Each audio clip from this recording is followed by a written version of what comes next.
Bienvenue sur le rocher. Il essuiera toute larme de leurs yeux. Apocalypse chapitre 21 au verset 4. Nous vivons dans un monde marqué par la perte, la maladie, l'injustice, les séparations, les deuils silencieux, les combats intérieurs. Les larmes font partie de l'expérience humaine.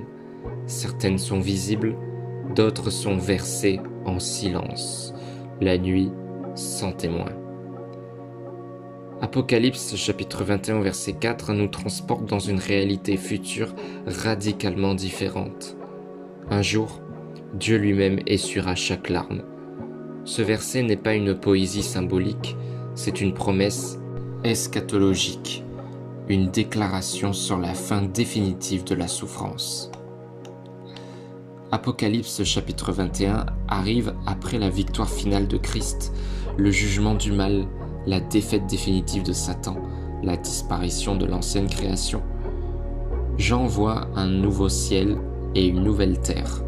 Ce n'est pas une amélioration du monde actuel, c'est un renouvellement total. Dieu ne répare pas simplement l'ancien système, il inaugure une réalité entièrement restaurée.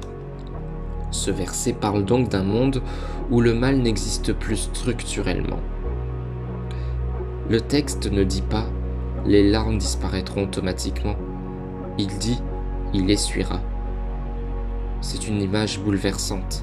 Dieu n'agit pas à distance, il ne décrète pas froidement la fin de la douleur. Il se penche, il touche, il essuie.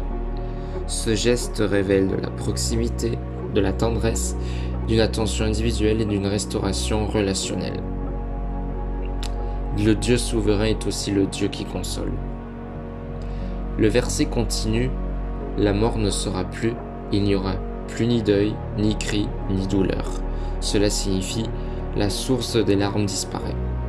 Plus de mort, plus de séparation, plus d'injustice, plus de maladie, plus d'oppression, plus de peur. Ce n'est pas un pansement, ce n'est pas une anesthésie, c'est une guérison ontologique. La structure même de la réalité est transformée. Ce verset parle du futur, mais il transforme notre présent. Parce que si la souffrance a une fin, alors elle n'est pas absolue. La douleur actuelle est réelle, mais elle est temporaire. L'injustice est violente, mais elle n'est pas éternelle. La mort est terrible, mais elle est vaincue.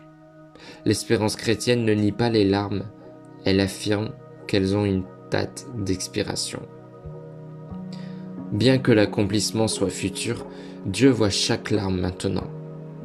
Psaume 56 au verset 8 dit « Tu as recueilli mes pleurs dans ton outre ». Aucune larme n'est ignorée, aucune souffrance n'est banalisée, aucun cri n'est perdu. Ce que Dieu essuiera demain, il le voit déjà aujourd'hui. Apocalypse chapitre 21 ne parle pas seulement de suppression, il parle de restauration. Relation restaurée avec Dieu, humanité renouvelée, création libérée, communion parfaite. La foi chrétienne ne promet pas un vide neutre, elle promet une plénitude. Ce n'est pas seulement plus de larmes, c'est présence totale de Dieu. Dans l'Antiquité, l'Apocalypse est écrite à des croyants, persécutés, marginalisés, parfois condamnés à mort. Ce verset était une arme d'endurance. Il disait « Ce que vous vivez n'est pas la fin de l'histoire ». Aujourd'hui encore, cette promesse soutient les cœurs brisés, les familles en deuil, les malades, les croyants persécutés, ceux qui pleurent en silence. Il est possible que tu pleures une perte récente, que tu traverses une injustice, que tu luttes avec une souffrance invisible ou que tu sois fatigué intérieurement.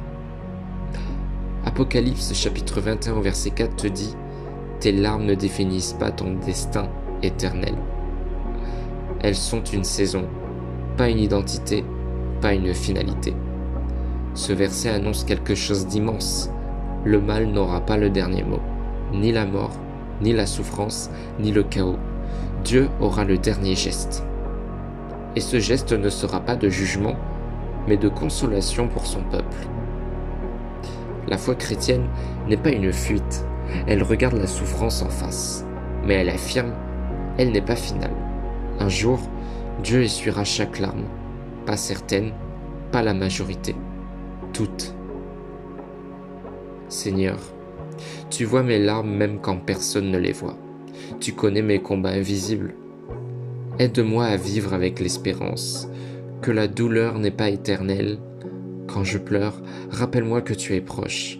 Merci pour la promesse d'un monde renouvelé où tu essuieras chaque larme. Amen. Si cette étude t'a encouragé, si tu veux approfondir la parole de Dieu et construire une foi solide face aux épreuves, abonne-toi à la chaîne. Ici, on ne fuit pas les questions difficiles, on les affronte avec la lumière des Écritures. Chaque jour, une étude biblique profonde pour bâtir une foi enracinée, stable et tournée vers l'éternité.